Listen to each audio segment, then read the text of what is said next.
He thought the storm had hidden him forever, until my dog led me to a ruined church no map should have remembered. What stood inside was not a ghost, but a forgotten veteran in a torn uniform, guarding something with the last strength left in his body. The way he looked at me said this was not abandoned ground, and whatever lay beneath that broken sanctuary was worth dying for. Then my German shepherd stopped cold, stared into the snow-covered stone, and reacted to something that made the whole silence feel alive. In that moment, I realized we had not found a missing man. We had found a buried injustice an entire town had chosen to leave in the dark. What he protected there would uncover a truth about duty, faith, and sacrifice that none of us were ready to face. Before we begin, tell me where you're watching from, and after the story, share your thoughts. Then please like and subscribe to support the channel and help bring more powerful stories to life. The wind came first, sharp, merciless, and ancient. It sliced through the northern forest like a blade forged from ice, carrying snow that stung the skin and swallowed sound. The blizzard had arrived without warning, a localized storm that turned the world into a shifting white void. Trees groaned under the weight of frost, their skeletal branches clawing at the gray sky. Even the wilderness seemed to hold its breath. Yet through the storm, two figures moved with deliberate precision. Darren Crow walked at the front, his posture steady despite the biting cold. He stood just over 6 feet tall, about 1.83 meters, with a lean, muscular build shaped by years of disciplined endurance rather than vanity. His clean-shaven face revealed a square jaw and prominent cheekbones, hardened by experience. His dark brown hair, cut in a military style slightly longer than regulation, was dusted with snow. Wind-weathered fair skin bore the quiet scars of countless winters, and his gray-blue eyes scanned the terrain with calm, calculated vigilance. He wore a worn olive-gray tactical combat shirt, its softened fabric frayed subtly at the cuffs and shoulders. Earth-toned combat pants clung to his legs, the knees scuffed from years of use. Old military work boots crunched against the snow, and an aged military watch rested on his wrist, scratched, reliable, and unwavering, much like the man himself. Darren was a former Navy SEAL, a man shaped by conflict and guided by an unyielding code. No one gets left behind. War had taught him silence, discipline, and the burden of survival. Peace had taught him how difficult it was to carry those lessons into a quieter world. Beside him moved his constant companion. Coda, a 4 to 5-year-old German shepherd with a yellow and black coat, advanced through the snow with effortless precision. His muscular frame was built for endurance, his amber eyes alert and intelligent. Each breath escaped his muzzle in a cloud of vapor, and his ears stood erect against the wind. A dark working collar rested snugly around his neck, the only accessory he required. Coda was not merely a pet. He was a partner, trained, perceptive, and fiercely loyal. Where Darren relied on instinct honed by battle, Coda relied on senses untouched by doubt. Together, they moved like shadows across the frozen wilderness. At first, the journey felt routine. Darren had taken similar patrols countless times since leaving the service, volunteering for winter outreach missions that sought to locate vulnerable veterans living off-grid. The northern woods held many forgotten stories, men who had slipped between the cracks of society, retreating into silence rather than seeking help. But something about this trail felt different. Coda slowed. The dog's nose hovered just above the snow, tracing a scent invisible to human perception. His pace shifted from steady tracking to cautious precision. His shoulders stiffened, his steps shortened, and his breathing grew shallow.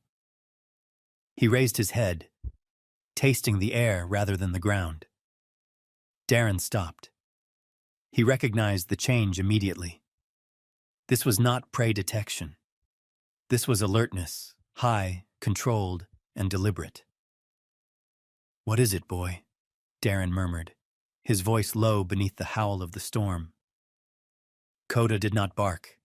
He simply stared forward, his body rigid, as if sensing an unseen boundary. Snow gathered on his back, untouched. Darren followed the dog's gaze. Through the curtain of falling snow, a shape began to emerge.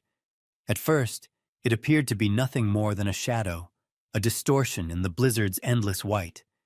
But as they advanced, the outline sharpened. Stone walls rose from the earth like the bones of a forgotten giant. The roof had collapsed long ago, leaving jagged beams exposed to the sky. A broken bell tower leaned precariously, its silhouette twisted like the neck of an ancient creature. A ruined church. Its presence was impossible and yet undeniable. Darren's breath caught. He had studied maps of the region thoroughly before setting out. No structure had been marked here, not on modern charts, nor on satellite imagery. And yet, the building stood before him, defiant against time and storm. The trail had led them to something erased.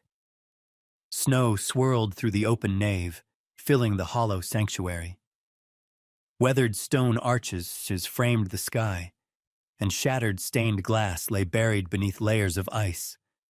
The place felt abandoned, and yet Coda growled softly, not in aggression, but in warning. Darren's instincts sharpened. His senses, trained by years of combat, registered a presence before his eyes confirmed it. Someone was here. He stepped forward, boots crunching against frozen ground, and then he saw him. A lone figure stood before the ruined entrance. The man's posture was rigid, his silhouette stark against the falling snow. He wore a tattered military field jacket, the color of faded olive, its fabric worn thin and patched by hand. Beneath it, a gray thermal shirt clung to his gaunt frame. His combat trousers were frayed at the seams, and heavy boots were planted firmly in the ice. He appeared to be in his early 60s, though hardship had etched deeper years into his face. His beard was streaked with silver, untrimmed but not wild. Wind-burned skin stretched across sharp cheekbones, and his pale eyes, clear, piercing, and unwavering, held the discipline of a soldier who had never truly stood down. He stood perfectly still, like a sentinel awaiting relief. Darren's pulse slowed. He knew that stance. It was not madness. It was not chaos. It was training. It was duty. The man's gaze settled on Darren with quiet recognition. No fear, no confusion, only assessment. His spine remained straight, his shoulders squared against the storm, as if the biting cold were merely another obstacle to endure. Coda stepped forward, but stopped halfway, positioning himself between the two men. His tail was neither tucked nor raised. He watched with cautious intelligence, breathing slow and measured. The blizzard howled around them, yet in that moment, silence fell. Two warriors faced one another across the frozen threshold of a forgotten sanctuary.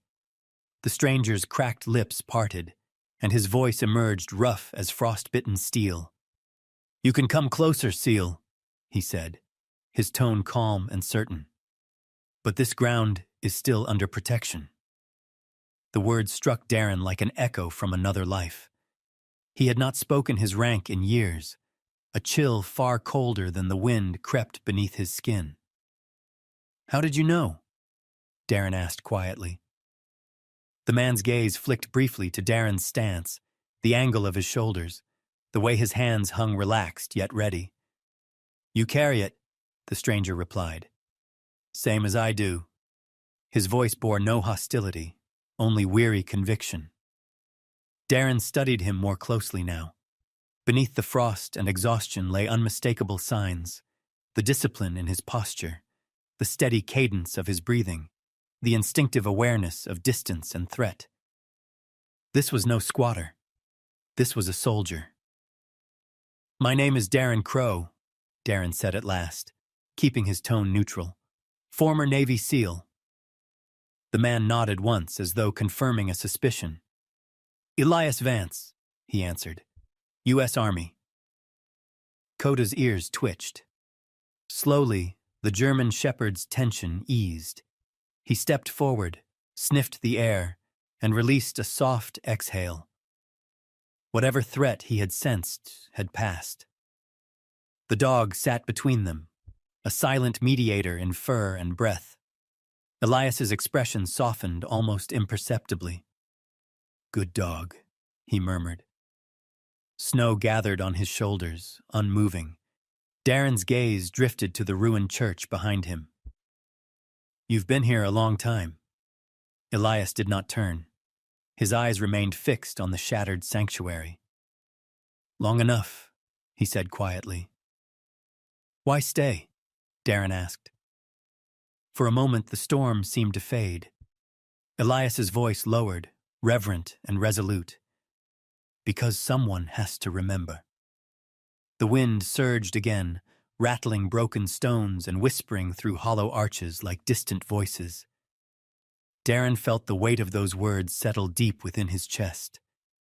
This was not merely a man guarding rubble. This was a man guarding something sacred. And Darren knew, with a certainty born of experience, that the truth buried within those ruins would not be easily unearthed. But he also knew one thing above all else. No soldier stands watch forever, not alone. As the blizzard raged on, Darren Crow stepped forward, crossing the threshold of the trail no map remembered, and history, long frozen in silence, began to stir. Nu ban mun, tokote tiptuk su lilun. Chapter hai theo dung kiu clean text de tao voice. Tuk la không dung gat ngang trong toan bo nội dung. The storm did not relent. Snow swept through the shattered arches of the ruined church, settling silently over fractured stone and forgotten memories. The wind carried the faint scent of iron and age, as though the earth itself still remembered something the world had chosen to forget.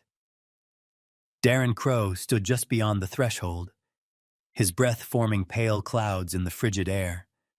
His gray-blue eyes studied the man before him with quiet intensity. He did not move forward. He did not retreat. Years of training had taught him that distance could speak as loudly as words. Elias Vance stood facing him, unmoving in the storm.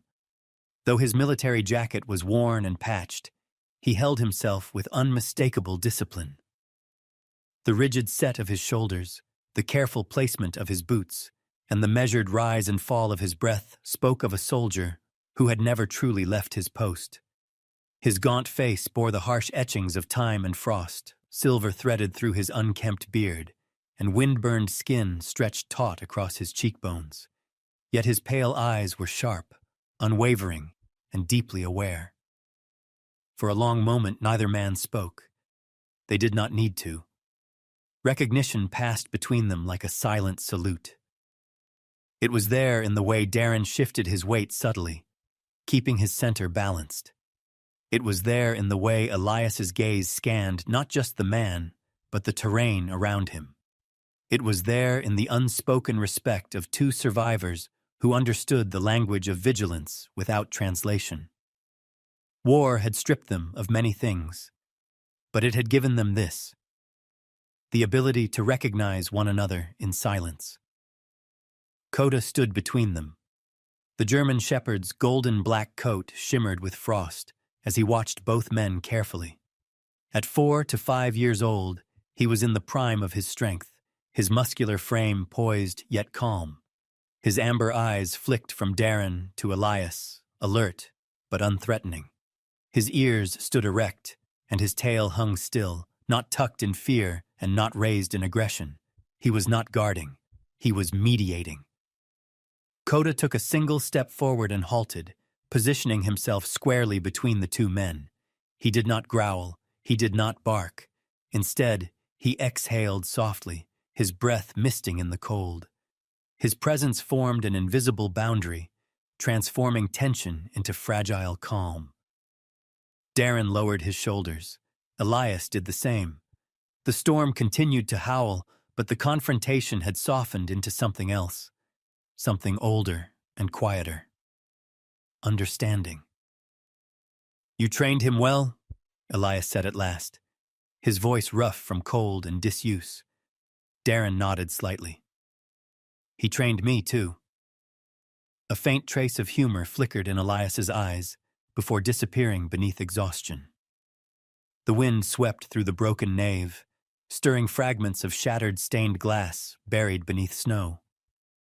Darren glanced past Elias into the skeletal remains of the sanctuary. Snowflakes drifted through the empty space where a roof had once sheltered prayer and hope. "You've been here a long time," Darren said gently. Elias did not turn. His gaze remained fixed on the ruins. "Long enough to forget the sound of summer," he replied. There was no bitterness in his tone, only fact. Darren studied him more closely. The man's hands, though steady, were cracked and reddened from exposure. His breath was shallow but controlled. He bore the marks of years spent in solitude, yet nothing in his demeanor suggested madness, only resolve. "You don't have to stay out here," Darren said quietly. "There are people who can help." Elias's jaw tightened. "I'm not lost," he answered, "and I'm not abandoned." His voice carried the weight of conviction rather than defiance. "I have orders." Darren felt a familiar ache stir in his chest. He had heard those words before, from young men clinging to duty long after the war had ended, from comrades who could not release the ghosts they carried. "Orders end," Darren said gently, "even the hardest ones." Elias's pale eyes flickered with something deeper than anger, something closer to grief. "Not all of them," he replied. The storm surged, rattling the broken bell tower above them. Snow drifted across the stone floor like ash. Coda moved again. The dog's nose lifted into the wind. His ears twitched, and he turned his head toward the interior of the ruined church. His body stiffened, not with aggression, but with intent. He took a slow step forward, then another, as if drawn by a scent older than the storm. Darren noticed immediately. "What is it, Coda?" he murmured. The German shepherd did not respond with sound. Instead, he looked back at Darren, his amber eyes shining with urgency, before glancing toward Elias. It was a silent request for permission. Elias hesitated. For a brief moment, the soldier in him warred with the man he had become. His gaze lingered on Coda, searching for deceit or threat. Finding none, his shoulders eased slightly. "Let him pass," Elias said quietly. Coda stepped forward, paws crunching softly against the frozen stone. He moved through the shattered doorway and into the hollow sanctuary, sniffing carefully along the ground. Snow swirled around him as he paused near the center of the nave. Darren followed at a respectful distance, stopping when Elias raised a hand. "Not there," Elias said firmly. "That ground is sacred." Darren halted immediately. Understood. Respect was the only currency that mattered here. Elias watched him for a long moment before lowering his hand. "You were taught well," he said. "So were you," Darren replied. For the first time, Elias turned his gaze fully toward Darren. Beneath the frost and fatigue lay something unexpected, relief. Not because help had arrived, but because someone finally understood. Coda stopped suddenly. He lowered his nose to the snow-covered stone and began to paw gently at the ground. The sound was soft but deliberate, echoing through the silent ruins. Then he froze. The German shepherd sat back slowly, head bowed, ears angled forward in quiet reverence. He released a low, mournful whine, not of fear, but of recognition. Elias's breath caught. His voice trembled as he spoke. "That's where they rest," he whispered. "The ones the world left behind." The wind howled through the broken arches, but for a moment, time itself seemed to stand still. Darren felt the weight of Elias's words settle deep within his chest. "You mean there are people buried here?" he asked softly. Elias nodded, his pale eyes reflecting the falling snow. "Not just buried," he said. "Remembered. By me." He knelt slowly, pressing a gloved hand against the frozen ground. They were cold, hungry, forgotten. This place was their refuge when no one else would open their doors. When the orders came to shut it down, they had nowhere left to go. His voice faltered.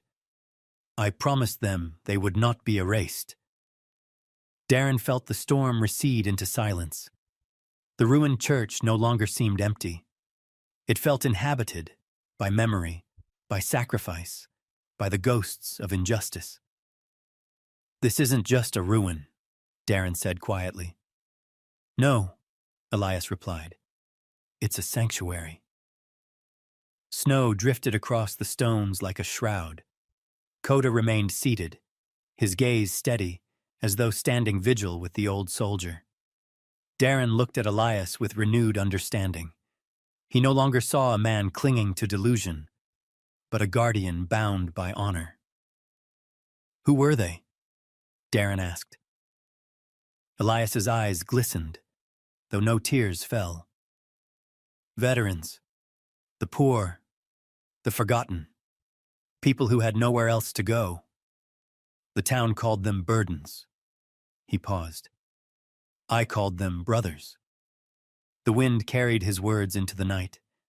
For the first time in years, Elias did not stand alone in his watch. Darren placed a hand over his heart, a silent acknowledgement shared only by soldiers. "You kept your promise," Darren said. Elias exhaled slowly, the tension leaving his shoulders. "I did what I was ordered to do," he replied. Darren met his gaze. "No, you did what was right." The old soldier said nothing, but his eyes softened. Outside, the blizzard raged on, indifferent to human sorrow. Yet within the ruined sanctuary, something had shifted. Suspicion had given way to trust, and silence had given way to understanding. Two warriors stood together in the snow, and between them sat a loyal dog, bearing witness to a promise that time had not been able to break. For the first time in years, Elias Vance was no longer alone in his vigil. The recognition was complete. The storm had quieted, but the cold lingered like an unspoken warning. Inside the ruined church, the wind whispered through fractured stone, threading its way between fallen beams and shattered glass. Snow drifted down through the open roof, settling gently upon the frozen ground. The silence felt sacred, heavy with the weight of forgotten prayers and stories buried beneath layers of time. Darren Crow stood near the center of the nave, his gray-blue eyes scanning the broken architecture with quiet precision. Every detail mattered. Every shadow held a question. The former Navy SEAL had learned long ago that history did not vanish on its own. It was erased deliberately, piece by those who feared its truth. Beside him, Coda moved with deliberate grace. The 4 to 5-year-old German shepherd, with his golden black coat and muscular frame, navigated the debris carefully. His amber eyes flickered with intelligence as his nose hovered close to the ground, absorbing scents too faint for human perception. His breath formed pale clouds in the icy air, each exhale steady and controlled. Coda was calm, but attentive. He sensed something beneath the surface, something that refused to remain silent. Behind them, Elias Vance stood motionless, his silhouette framed by the broken archway. The aging veteran's weathered face bore the scars of hardship. Silver threaded through his unkempt beard, and his pale eyes glimmered with memories that time had failed to erase. His tattered olive jacket clung to his gaunt frame, the fabric worn thin by years of exposure. Yet his posture remained straight, as though discipline alone held his body together. "This place wasn't always like this," Elias said quietly, his voice rough as gravel. Once it was warm. Once it was alive. Darren turned toward him. Tell me. Elias's gaze drifted across the ruins, settling on the fractured altar. Decades ago, this church sheltered men who had nowhere else to go. Veterans, widows, and families displaced by an industrial accident in the valley. The mill collapsed after a chemical leak. The company denied responsibility, and the town chose silence over truth. His voice trembled faintly, though he did not falter. The priest opened these doors to them. He gave them warmth, bread, and dignities when the world had none left to offer. Darren listened without interruption, the story settling into him like falling snow. He had seen similar tragedies before, places where profit outweighed compassion, and the vulnerable were sacrificed in the name of convenience. What happened? Darren asked. Elias's eyes darkened. Pressure, he replied. From men with power and money. They feared lawsuits. They feared exposure. So they ordered the church closed. Officially, it was declared unsafe. Unofficially, it was buried. The wind moaned through the hollow walls, as if echoing his words. The records were erased, Elias continued. Maps were redrawn. Reports were altered. By the time winter came, no one remembered who had been here. His voice lowered to a whisper. But I remembered. Darren felt a chill deeper than the cold settle in his chest. You were here when it happened, he said. Elias nodded slowly. I was assigned to secure the site after the evacuation. My orders were simple. Keep people out and protect what remained. By the time I understood what had truly occurred, it was too late. The truth was already disappearing. Snowflakes drifted down through the broken roof, dissolving silently upon the frozen floor. So you stayed, Darren said softly. Elias's pale eyes met his. I gave my word, he replied. And a soldier's word is not something to be abandoned. Darren studied him with quiet understanding. He saw the cost etched into every line of Elias's face, the cracked hands, the rigid joints, the shallow breath that hinted at years of exposure. Yet beneath the weariness burned a steadfast resolve. This was not obsession. This was duty. You're not guarding stones, Darren said. You're guarding the truth. Elias inclined his head slightly. Yes. Coda moved again, his ears twitching as he navigated toward the altar. He sniffed carefully along the cracked stone floor, his movements precise and deliberate. His claws clicked softly against the frozen surface as he circled an area near the remnants of a collapsed pew. Darren watched him closely. What is it, boy? He murmured. Coda's tail stiffened. He lowered his head, inhaling deeply. Then he pawed gently at the snow, revealing a patch of darker stone beneath. Elias's breath caught. He senses it, he whispered. Senses what? Darren asked. Elias hesitated before answering. What they tried to hide.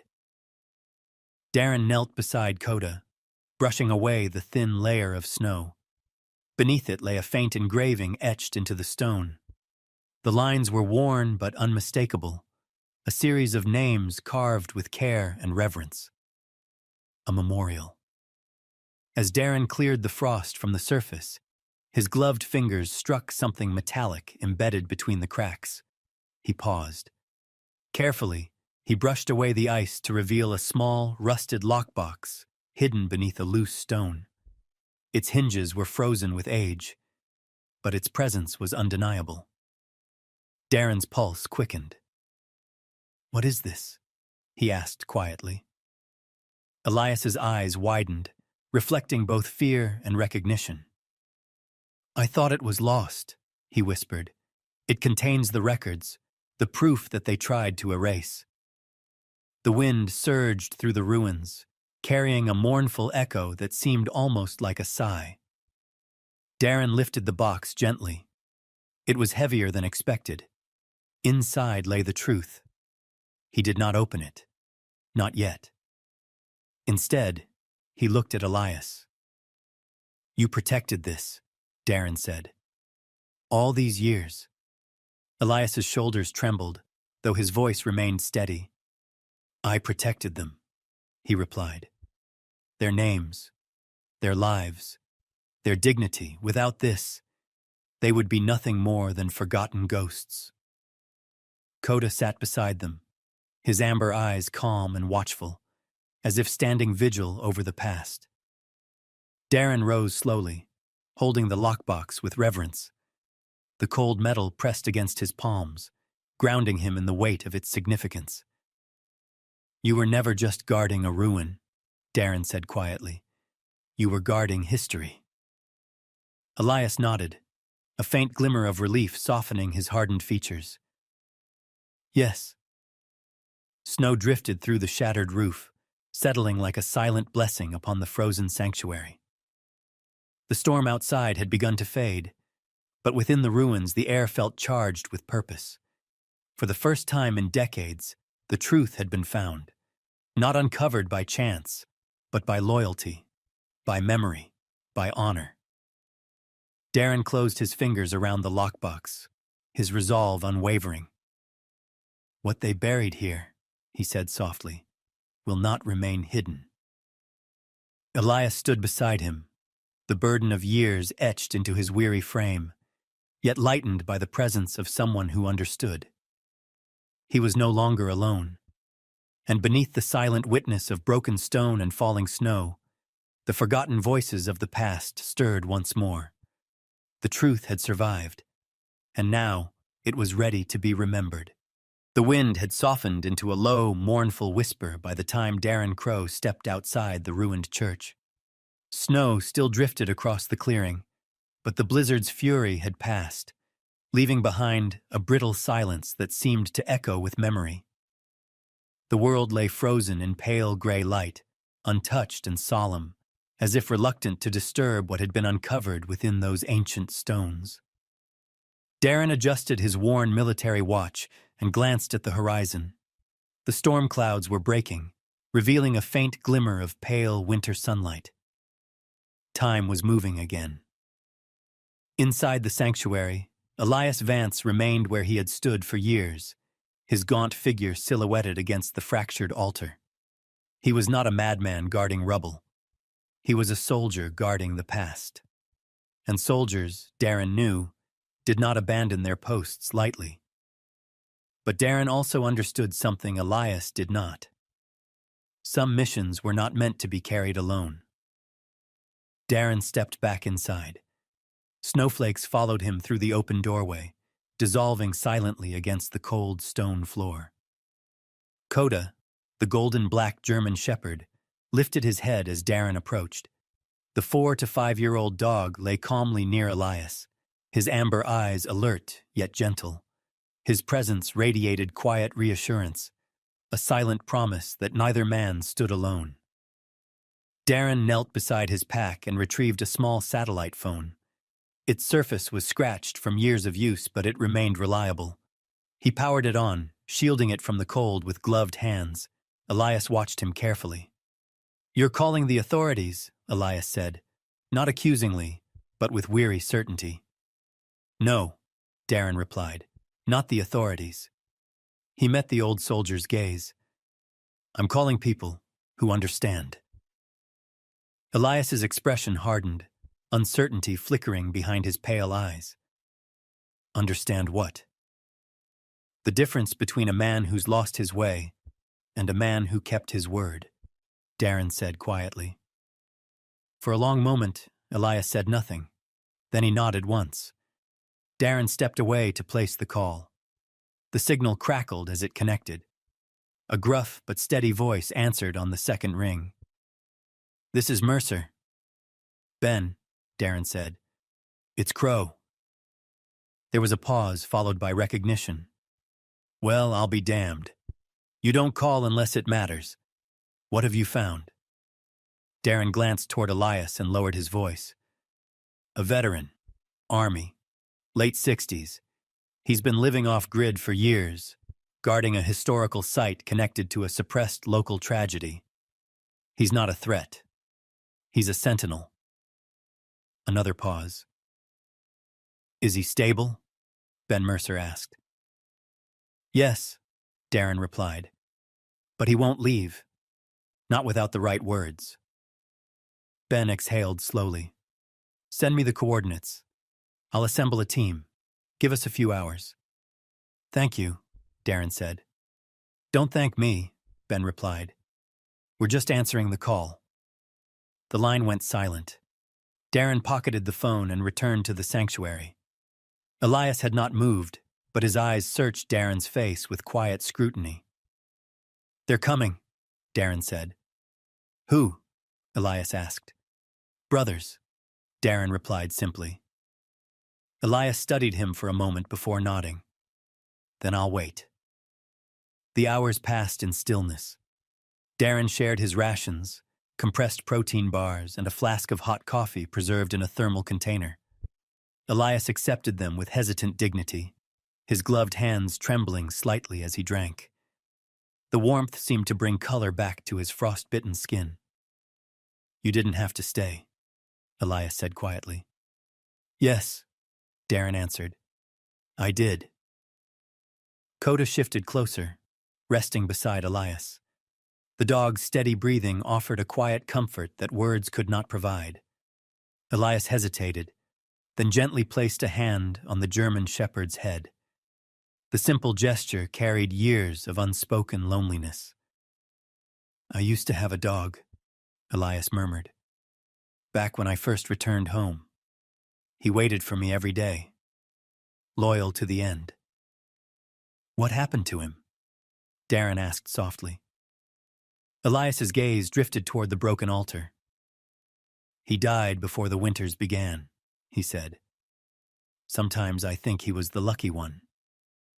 Darren did not respond. He understood too well the grief that lived between those words. As dusk approached, the distant rumble of engines broke the silence. Coda's ears snapped upright. He rose smoothly, tail low but steady, his amber eyes fixed on the horizon. Darren stepped outside, shielding his eyes against the fading light. Headlights cut through the snowy haze. Two vehicles approached slowly, their tires crunching over the frozen ground. They were not marked by sirens or flashing lights. They arrived quietly, respectfully, like men who understood the gravity of the moment. The first vehicle stopped, and a broad-shouldered man stepped out. Ben Mercer stood just over 6 feet tall, his build thick and powerful despite his age. His weathered face bore a square jaw and a neatly trimmed salt and pepper beard. Deep lines framed his eyes, carved by years of command and loss. His steel-gray hair was cropped short, and his gaze carried the steady calm of a man who had seen war and chosen compassion afterward. He wore a heavy brown canvas jacket over a dark flannel shirt, work pants, and rugged boots dusted with snow. A former Marine gunnery sergeant, Ben had dedicated his later years to helping veterans find their way home.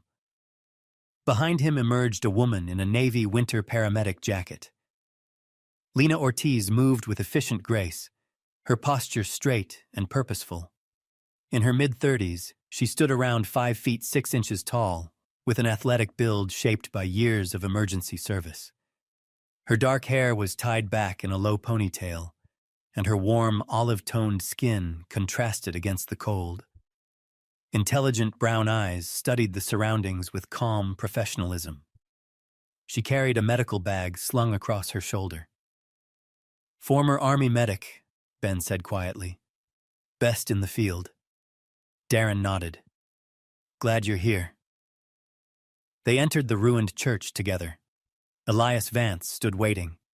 He regarded them with cautious dignity, his pale eyes flickering from one face to another. He recognized them instantly, not by name but by bearing.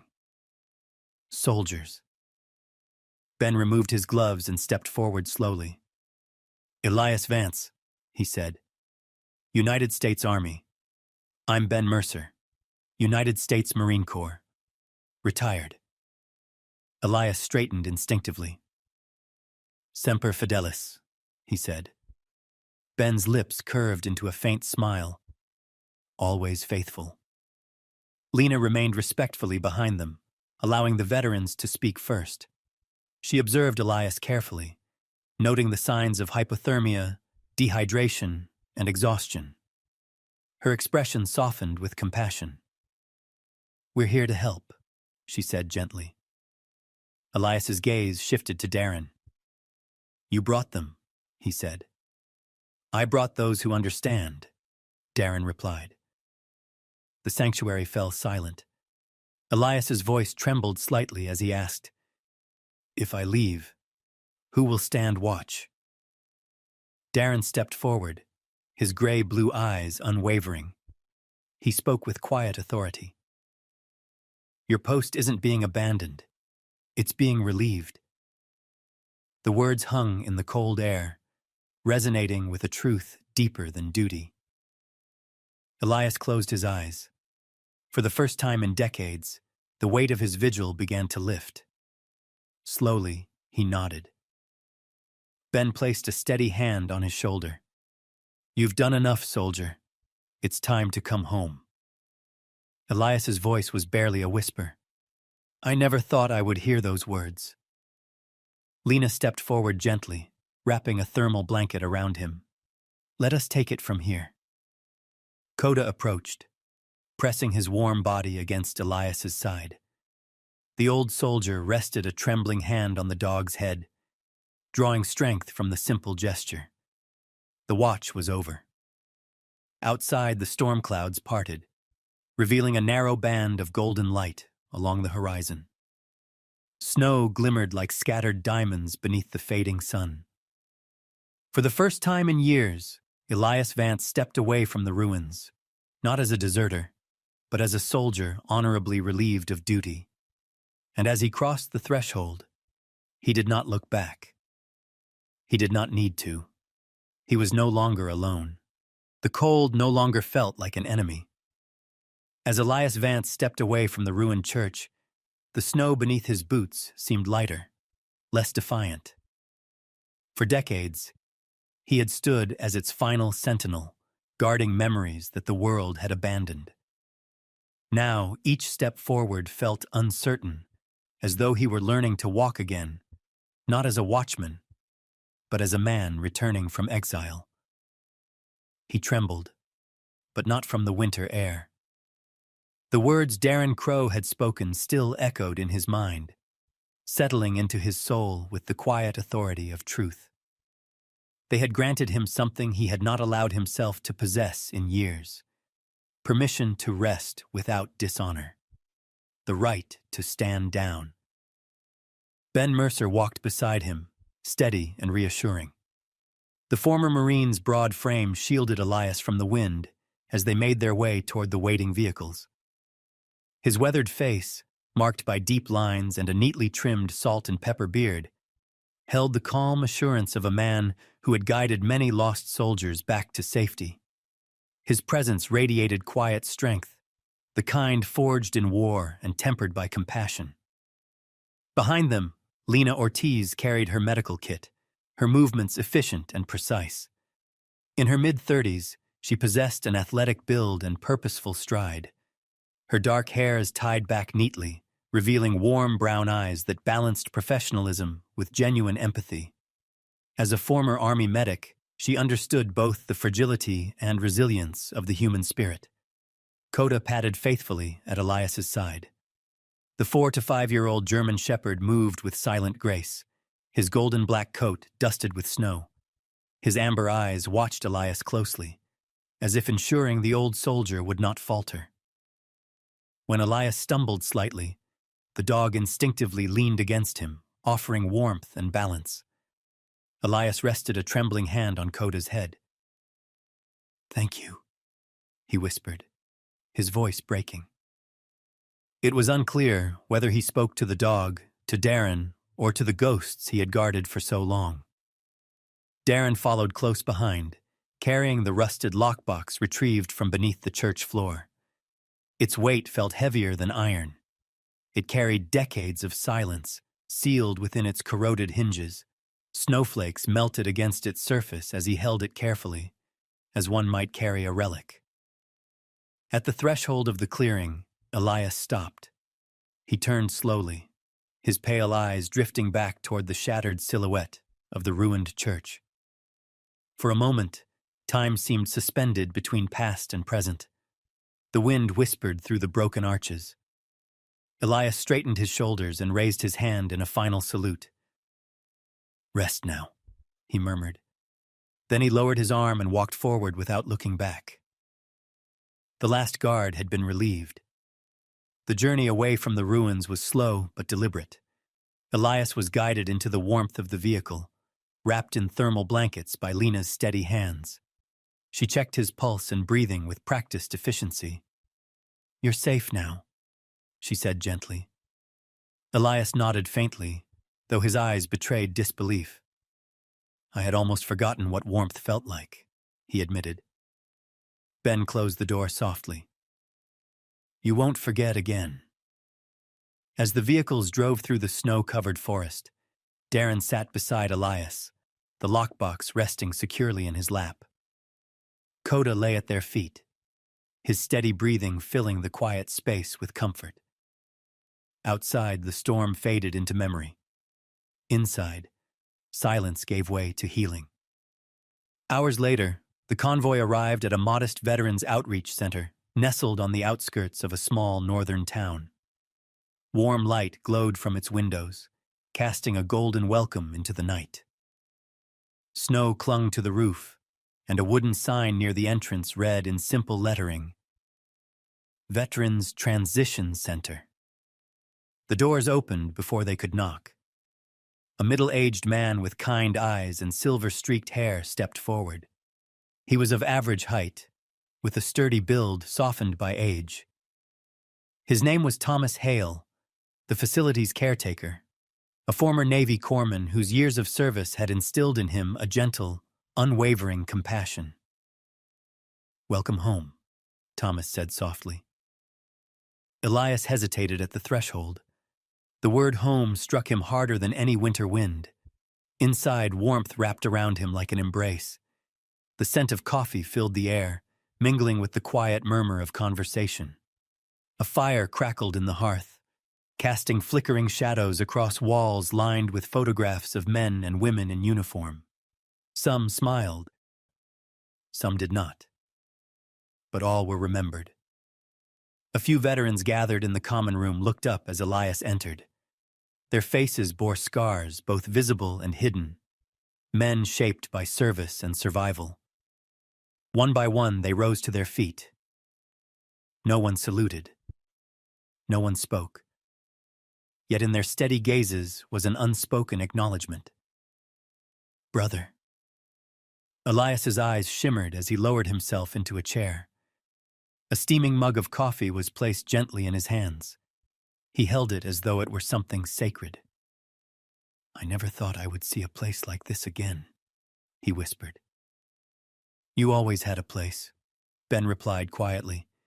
"You just needed someone to remind you." Darren watched in silence, his heart heavy with quiet reverence. For the first time in decades, Elias Vance was no longer alone. Later that night, Darren sat at a wooden table beneath a warm lamp. The rusted lockbox rested before him. Its corroded hinges creaked as he carefully opened it. Inside lay fragments of forgotten lives. Faded photographs curled with age. Tarnished dog tags glimmered beneath the light. Handwritten letters, yellowed by time, spoke of longing, hope, and despair. Official documents lay folded neatly, their ink barely legible. Each artifact whispered a story. Each name carried a life that had once mattered. Coda sat beside Darren, his ears perked and his gaze attentive.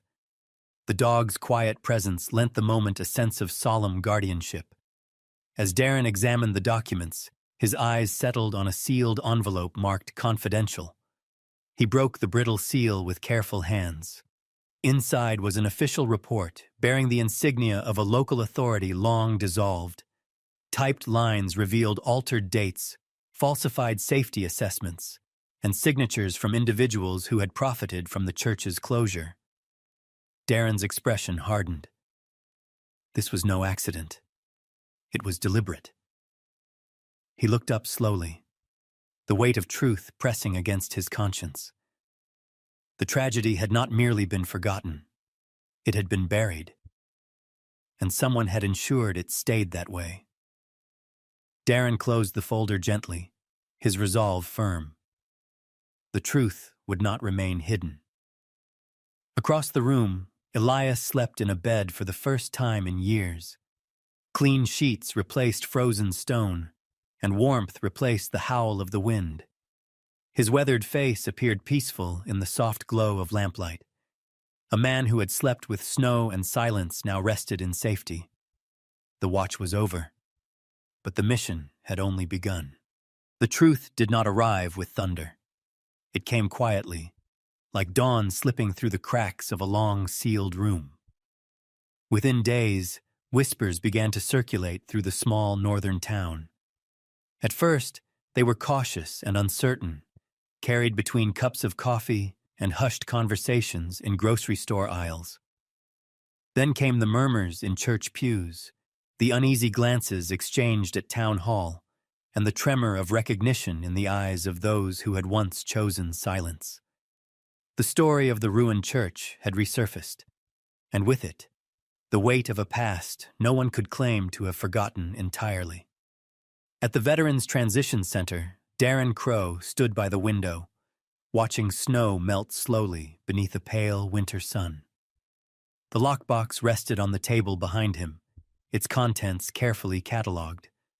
Evidence once buried now stood ready to speak, but Darren had no intention of turning it into spectacle. This was not about scandal. It was about dignity. Elias Vance sat nearby in a high-backed chair, wrapped in a wool blanket. Clean-shaven and bathed in warmth, he looked older without the frost that had once clung to him, but also lighter, as though years of isolation had begun to lift from his shoulders. His silver-streaked beard had been trimmed, his hair combed neatly back. Though still gaunt, his pale eyes carried a newfound steadiness. Across the room, Coda lay quietly at his feet. The 4 to 5-year-old German shepherd, with his golden black coat and attentive amber eyes, remained ever vigilant. His muscular frame rested calmly against the floor, but his ears twitched at every unfamiliar sound. Whenever Elias shifted uneasily, the dog would rise and press gently against him, offering silent reassurance. In those early days of recovery, Coda became more than a companion. He became a bridge back to the world. "You've got yourself a guardian angel," Lena Ortiz remarked gently as she checked Elias's pulse. Her warm brown eyes reflected professional focus balanced with compassion. Dressed in her navy paramedic jacket, her dark hair tied neatly at the nape of her neck, she moved with quiet efficiency. Elias managed a faint smile. "He's the best partner a soldier could ask for," he replied, his voice still fragile but steady. Lena nodded. "He reminds you that you're not alone." Ben Mercer stood near the doorway, arms crossed over his broad chest. The former Marine's weathered face remained calm, his steel-gray eyes observing Elias with quiet approval. "You're settling in well," he said. "Better than most." Elias inclined his head. "I had reason to stay strong." "And now," Ben replied, "you have reason to rest." Outside the center, the town stirred with cautious curiosity. News of the discovery spread quickly, drawing attention from historians, veterans organizations, and local officials. The revelation stirred something long buried within the community. Some responded with shame, some with disbelief, and some with denial. Among them was Margaret Whitaker, the town's unofficial historian. Margaret was a slender woman in her late 60s, with silver hair pinned neatly into a bun and sharp green eyes that missed nothing. Her pale skin bore the soft wrinkles of age, and her posture remained upright with scholarly dignity.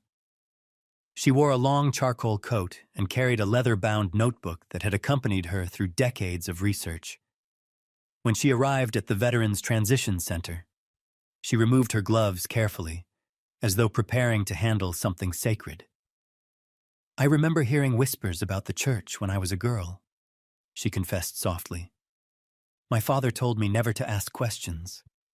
He said some stories were safer forgotten." She looked toward Elias, her gaze filled with remorse. "I am sorry we did not listen." Elias studied her for a long moment before nodding. "Silence can be a heavy burden," he said quietly. "But truth is heavier when it is buried." Margaret's eyes glistened as she opened her notebook. "If you permit it, I would like to help restore the historical record." Darren stepped forward. "That's exactly why we called you." Meanwhile, resistance surfaced elsewhere. At a town council meeting, voices rose in heated debate. Some officials feared legal repercussions. Others worried about tarnishing the town's reputation. The past, once hidden, threatened to reshape the present. Standing at the center of the room was Harold Pike, a tall man in his mid-50s with a stern jaw and meticulously combed gray hair. His tailored suit and polished demeanor reflected authority and ambition. As a prominent local developer, he had long sought to acquire land near the ruins. "This matter should be handled discreetly," Pike insisted, his voice controlled but firm. "We cannot allow unverified accusations to damage the town's future." But the truth had already taken root, and it would not be silenced again.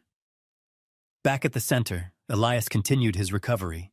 Each day he walked a little farther. Each night he slept a little deeper. And always, Coda remained by his side. The dog accompanied him through physical therapy sessions, resting quietly near his chair. He followed him through the corridors, offering gentle companionship without demand. When Elias hesitated at open doors or flinched at sudden sounds, Coda leaned against him, grounding him in the present. One afternoon, as sunlight streamed through the windows, Darren found Elias standing outside, gazing toward the distant hills. "They're quieter now," Elias said softly. "The ghosts?" Darren asked. Elias nodded. "They know they've been heard." Weeks later, the town organized a public gathering in the restored community hall. Elias was invited to speak. When Darren informed him, Elias remained silent for a long moment. Then he looked up, his pale eyes steady. "I will stand before them," he said, "but not for sympathy." His voice was calm, unwavering. "I will speak only if it is to honor the men and women I guarded, not to mourn me, but to remember them." Darren nodded with quiet respect. "That's exactly why they need to hear you." The decision rippled through the town like a solemn promise. It would not be a spectacle. It would be a reckoning. In the days that followed, the community began to change. Local physicians volunteered to treat Elias and other veterans. Churches organized donation drives. Historians worked tirelessly to verify records. Former parishioners pledged funds to restore the ruined church as a memorial. What had once been hidden in silence now stirred with purpose. Margaret Whitaker uncovered archived documents confirming the existence of the sanctuary and its tragic closure. Ben Mercer coordinated outreach programs for veterans. Lena Ortiz supervised Elias's continued recovery with unwavering dedication. And at the heart of it all stood Darren Crow. He guided the process with humility, ensuring the story remained rooted in truth rather than spectacle. To him, justice was not about vengeance. It was about remembrance. Through it all, Coda remained a quiet presence of unwavering loyalty. The German shepherd accompanied Elias on walks through town, drawing smiles from strangers and softening wary hearts. Children reached out to pet him. Elderly residents stopped to thank him. Wherever he went, Coda carried a silent message of trust. Even those who had once looked away began to listen. One evening, as the sun dipped below the horizon, Elias stood outside the center with Darren and Coda at his side. The sky blazed with hues of gold and crimson, casting long shadows across the snow. "They're remembering," Elias said softly. "Yes," Darren replied, "and they're finally ready to face the truth." Elias nodded slowly. "For years, I believed I was alone in that vigil. But now I see, the watch was never mine alone." Coda lifted his head, his amber eyes reflecting the fading light. The town that had once turned away was beginning to see, and in that quiet awakening, redemption took root. Spring arrived slowly, as though the earth itself needed time to remember how to forgive. The last remnants of winter clung stubbornly to the northern hills, retreating in thin ribbons of melting snow. Pale sunlight stretched across the thawing landscape, revealing patches of earth long hidden beneath frost. Streams whispered beneath fragile layers of ice, and the air carried the scent of renewal. Life was returning. So was memory. The ruins of the old stone church still stood at the edge of the forest, but no longer as a monument to silence. Careful restoration had preserved its weathered walls while reinforcing its fragile structure. Broken arches were stabilized, fallen beams secured, and the open nave left untouched beneath the sky. The scars of time remained visible, not concealed, but honored. The soul of the place had been preserved. At the center of the sanctuary stood a newly placed memorial stone. It bore no grand ornamentation, only a simple inscription carved with quiet dignity. In honor of those forgotten by history, but never abandoned by honor. Their names followed beneath, etched into granite so that neither time nor indifference could erase them again. On a clear morning beneath a pale blue sky, members of the town gathered for the dedication ceremony. Some arrived with solemn reverence, others with hesitant humility. Among them stood veterans in worn jackets, historians with notebooks pressed to their chests, and citizens whose silence had once weighed heavily upon their conscience. Now they had come to remember. Darren Crow stood near the edge of the crowd, his posture steady and composed.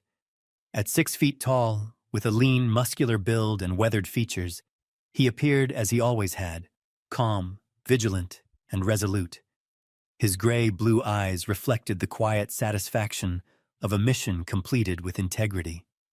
His worn olive-gray tactical combat shirt and faded combat pants bore the marks of years of service, softened by time but not diminished by it.